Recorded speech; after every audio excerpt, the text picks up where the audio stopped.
నా పేరు బాసంపల్లి శ్రీనివాస్. మా బావమరిది కొడిముంజ శ్రీనివాస్కు అన్నవాహిక క్యాన్సర్ వచ్చింది. అన్నం అరగడంలో వామిటింగ్స్ అవ్వడము, అంటే ఆయన టైం టు టైం ఫుడ్ తీసుకోకపోవు. ఏవీ వర్క్ వెల్డింగ్ వర్క్ చేసేవారు, దానికి టైం టు టైం ఫుడ్ తీసుకోకపోవడం వలన, ఇంకోటి నాన్ వెజ్ తినడం, డ్రింక్ వలన రావచ్చని అనుకుంటున్నాను. ఈసోఫాగస్ అనేది ఒక హాలో ట్యూబ్, అన్నాశయం అంటాము తెలుగులో. ఏదైతే మన గొంతుని మన స్టమక్ని కనెక్ట్ చేస్తుందో దాన్ని ఈసోఫాగస్ అంటారు.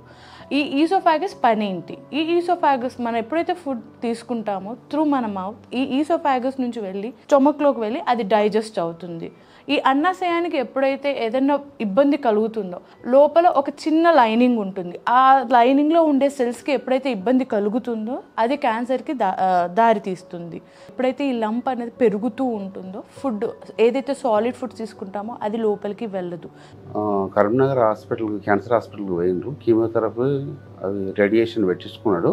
అతను యూట్యూబ్లో చూసి వేరే ఫ్రెండ్స్ ద్వారా తెలుసుకుని వచ్చిండు. వాళ్ళది ప్రాపర్ వేములవాడ పునర్జన హాస్పిటల్ తెలుసుకొని ఇంటికి వచ్చి 4 నెలల సంది వాడుతుండు. ఇప్పుడు దీనికి మనం ఎలా ట్రీట్ చేస్తాము? రసాయన ఆయుర్వేద అంటే ఏమిటి? రసాయన ఆయుర్వేద మేజర్గా వచ్చి దేని మీద ఫోకస్ చేస్తుంది? లాంగ్లివిటీ, రిజ్యువినేటింగ్ థెరపీ అంటారు దీన్ని.